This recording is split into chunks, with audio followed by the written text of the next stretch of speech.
they are terrorists. And even I don't know, but I at times think the kind of precision these people have been killing people with these double shot is a typical commando signature.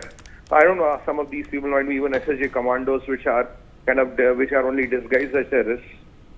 This is challenging the might of India. India has to respond, and we have to send a very, very strong message to Pakistan, because look, these terrorists which they send are disposables, they are expandables.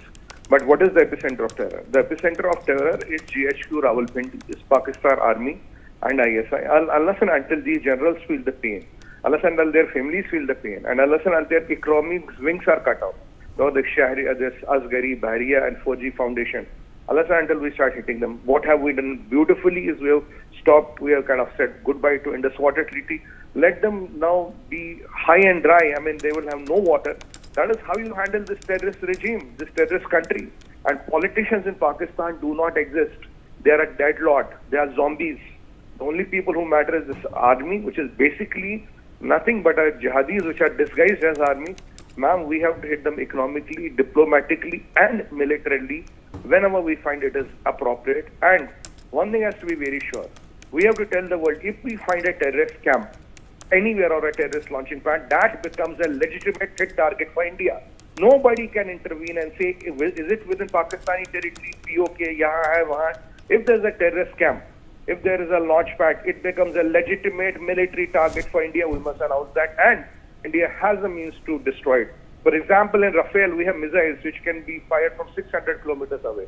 Our Rafale doesn't need to go even near to the border. 600 miles away, we can fire a missile and we can destroy whatever we want. We have the technology, we have the weapons. It's the only question of declaring it. I would request Government of India and Rajnath ji to declare any terrorist activity against India becomes a legitimate target for Indian military. Let the world know it. Let all the Islamic countries and everybody know it. And nobody should open their mouth. Either don't have these camps in your territory, or if you have one, we have a right to destroy it. That's the message you have to send loud and clear, because the things have changed. We can't expect our civilians to be slaughtered in broad daylight, especially naam pata pooch ke.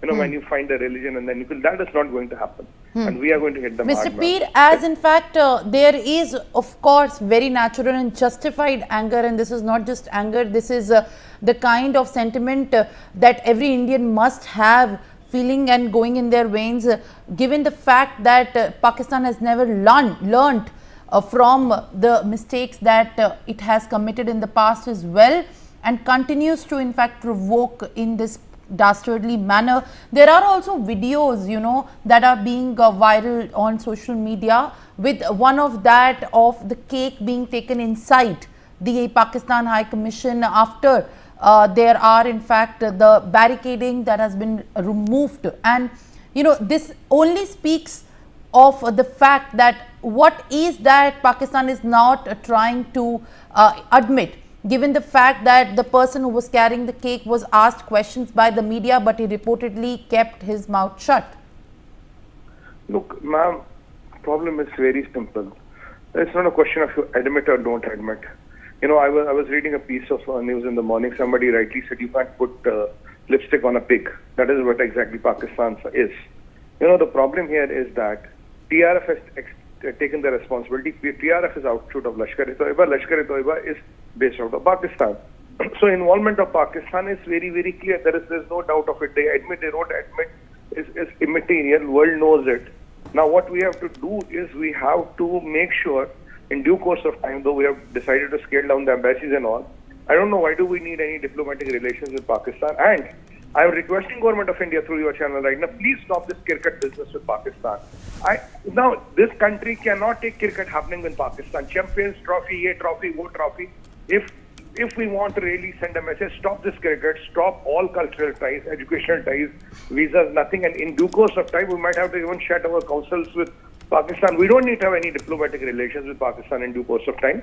So that is the message you send. Because if they have an embassy here, and trust me, Sivaranji, if unfortunately there's another incident like this, they will again buy a cake. They are putting the salt on our injury.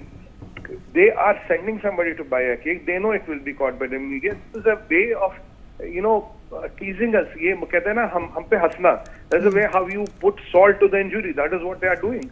And such jihadis and such illiterates, such barbarians who in whose textbooks it is written, honestly, if you look at a textbook of Pakistan, physics textbook, it is written, it's not as per Quran, but this is just we are reading it.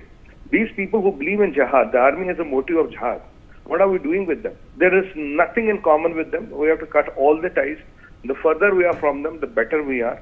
And Pakistani establishment is the epicenter of all the trouble. And even I know, even in the embassies, there are these diplomatic, there are these military attaches. Where do they come from? They come from the Pakistani military. What do they expect them to do? They'll exactly do what they have done. But now it's a lot of water over the bridge. We have given peace and all this lot of time. And for the sake of God in this country, we should shut down all the people who talk about this Aman ki Asha, culture same hai ji, ye hai ji, wo hai ji. These all people need to be given a reality check. And I want to ask them, would you still say this if you were in Pahalgam couple of days back?